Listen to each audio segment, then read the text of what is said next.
Meet और अंडा खाने से लाइफस्टाइल खराब होता है, डायबिटीज जैसी बीमारियों का खतरा बढ़ता है। ये कहा गया कर्नाटक में नेशनल एजुकेशन पॉलिसी यानी कि NEP के एक बने पैनल के पोजीशन पेपर में।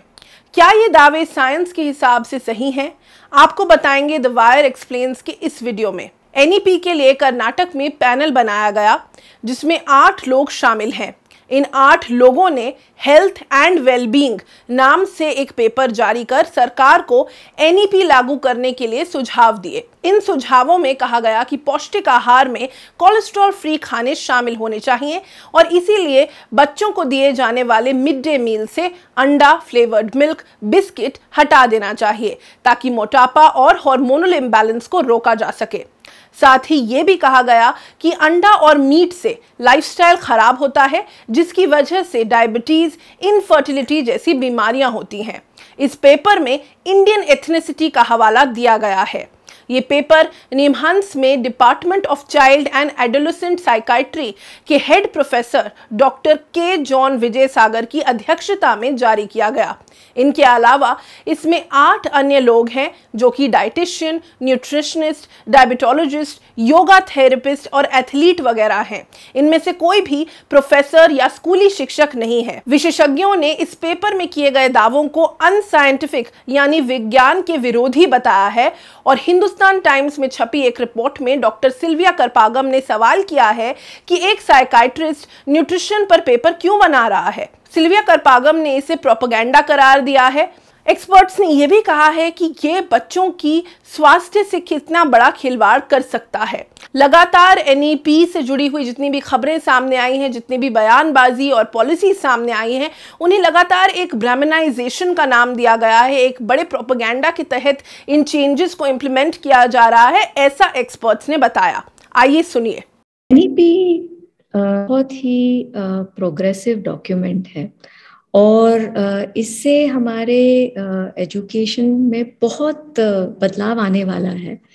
तो गवर्नमेंट ने ये पोजीशन पेपर्स निकाले हैं इस पे ताकि हमारा जो करिकुलम बनता है बाद में उसमें हमें पता होना चाहिए कि बच्चे क्या सीख सकते हैं और उनके किसके बारे में सीखना चाहिए।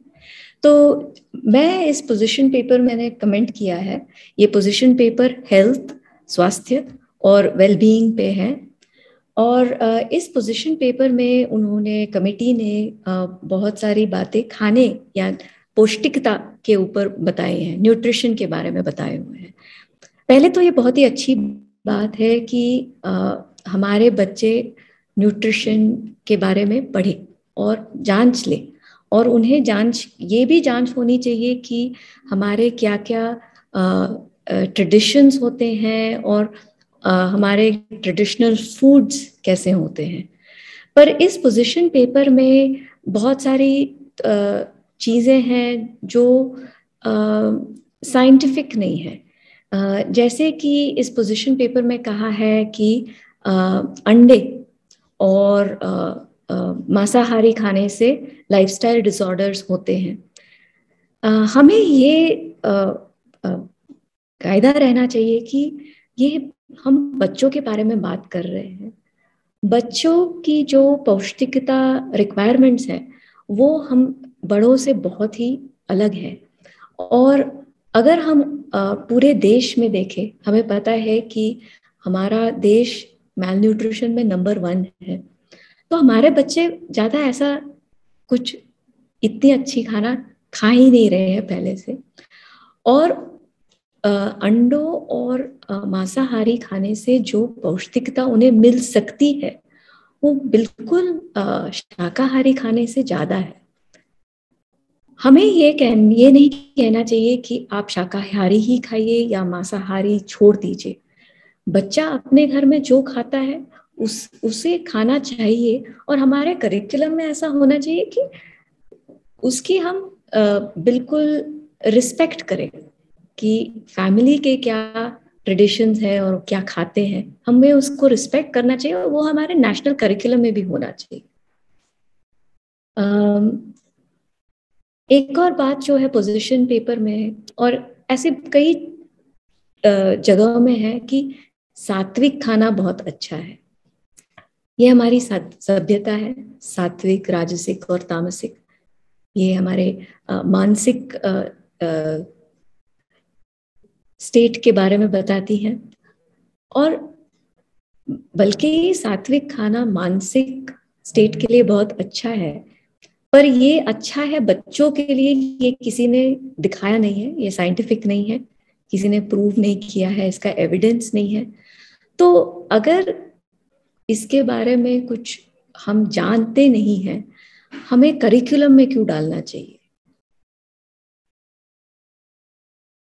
और फाइनली ये बात है हमारे खाने की चॉइसेस पे। हमें, हमारा देश बड़ा है, हमारे देश में इतने सारे बढ़िया खाना है, इतने सारे लोग इतना बढ़िया अलग अलग किस्म का खाना खाते हैं, और जो उनके देश में मिलता है, जो उनके आसपास है, वो खाते हैं। जो लोग मैंगलोर में है वो फिश खाते हैं, जो लोग बंगाल में है वो ज्यादा फिश खाते हैं। पर अगर लोग मध्य प्रदेश में है और वहां पे मछलियां इतनी नहीं मिलती, वो मछलियां नहीं खाते हैं। तो अगर हमारा देश इतना बड़ा है और हम इतने सारे सदियों से इतनी डाइवर्स खाना खा रहे हैं, क्यों ना हमारे बच्चों को भी हम वही शिक्षा दें कि आप जहां भी हो पौष्टिक खाना खाओ, वो खाना खाओ जो आपके आसपास मिल रहा है और जो आपके ट्रेडिशनल डाइट में आपको आपके माँ या दादी आपको खिला रही है। डर की ये बात है कि आजकल बहुत ही न्यूज़ में हमें ये सुनने को पड़ रहा है कि हमें शाकाहारी होना चाहिए, वेजिटेरियन होना चाहिए, और हमें मीट नहीं खाना चाहिए। पर ये तो हमारी सभ्यता है ही नहीं। और इसमें हमें लग रहा है कि ये पॉलिटिकल है। इसमें हम साइंटिस्ट्स को इन्वॉल्व नहीं किया है कि हम इस पे कैसे एविडेंस लाके हम इसके बारे में बात कर सकते हैं। जैसे मिड डे मील स्कीम हुआ, बहुत सारे स्टेट्स में उन्होंने तय किया कि अंडा नहीं देंगे, पर हमें ये जानकारी है कि अंडे से जो प्रोटीन की पौष्टिकता मिलती है वो दाल से नहीं मिलती है।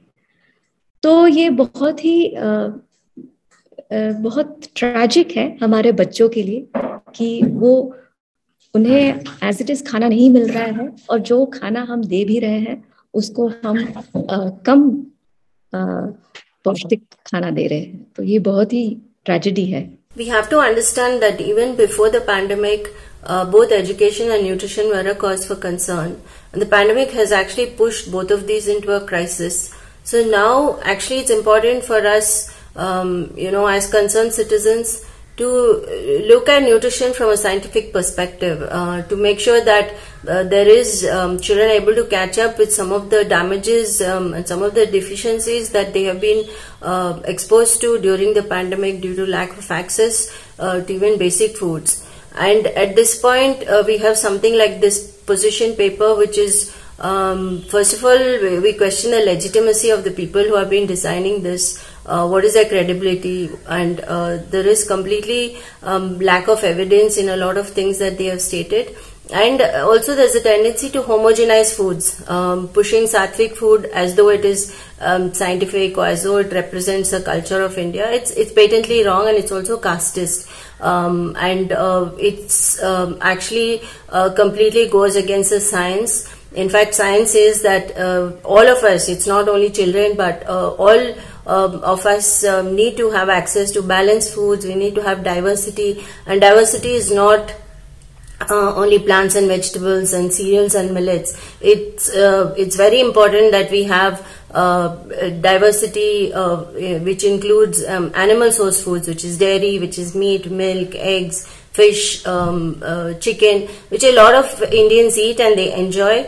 And it is proved by science to be very important. Apart from energy, people also need,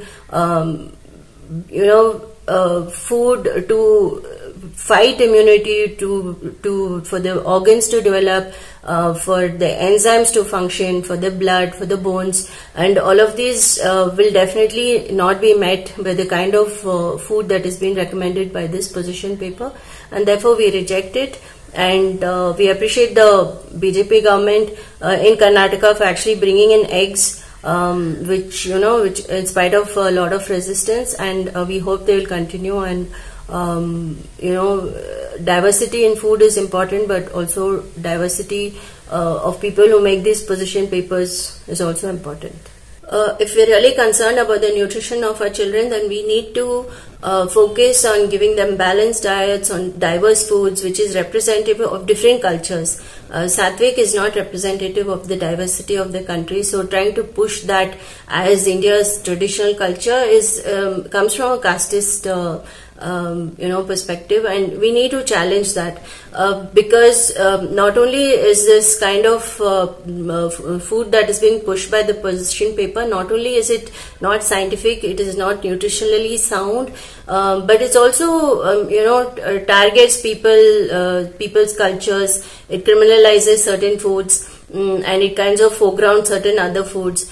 Eggs, for example, are very important, and nutritionists, doctors, and activists have been pushing for that for years, for that to be given in the midday meals, and for this group to come and say that eggs have cholesterol, so don't give cholesterol, without even looking at basic research, which completely disproves whatever they are saying, and then to pass it off as somehow being Indian culture is patently wrong, and we completely reject this position paper. And the government of Karnataka has actually taken a step to introduce schools, and we appreciate that, and we want them to go based on science rather than propaganda and ideology.